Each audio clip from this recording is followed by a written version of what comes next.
하나님의 침묵. 여자여 어찌하여 울며 누구를 찾느냐. 막달라 마리아는 무덤 앞에서 울고 있었습니다. 그때 그녀는 거기서 예수님의 시신을 예수님을 동산지기로 착각하고 동산지기에게 구하고 있었습니다.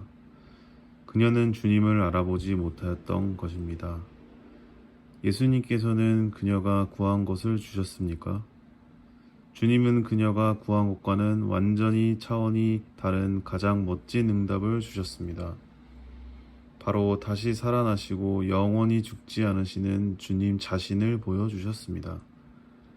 우리 중에 얼마나 많은 사람이 눈먼 기도를 드리고 있는지 모릅니다. 지난 과거를 돌아보십시오. 응답받지 못한 것으로 생각했던 기도들이 지금 돌아볼 때 오히려 당신이 꿈꾸던 것보다 훨씬 크고 높은 차원에서 응답되어 있는 것을 발견할 수 있지 않습니까? 하나님이 당신을 신뢰하는 가장 친밀한 방법은 당신의 기도에 한동안 침묵하시는 것입니다. 이는 하나님께서 당신의 수준이 예전보다 더 높은 차원의 계시를 깨달을 수준이 되었다고 보시고 더 높은 차원의 훈련을 허락하시는 것입니다.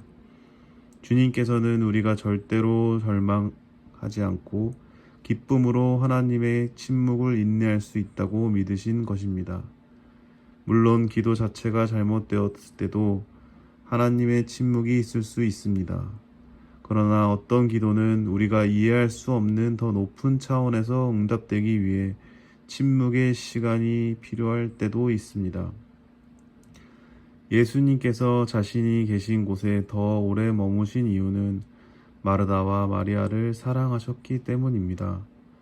후에 그들은 나사로를 돌려받은 정도가 아니라 무한한 축복을 받았습니다. 바로 인간이 알 수 있는 최대의 진리인 예수 그리스도는 부활이요 생명이라는 사실을 깨닫게 된 것입니다. 결코 응답되지 않을 것 같은 기도들이 가장 놀라운 방법으로 응답될 때 우리는 하나님 앞에서 입을 다물지 못하게 됩니다.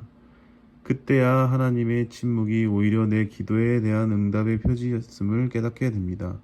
아직도 내 기준에 맞추어 하나님의 응답을 평가하고 있습니까? 그렇다면 하나님께서는 아직 그 사람을 하나님의 침묵으로 신뢰하며 대하실 수 없습니다.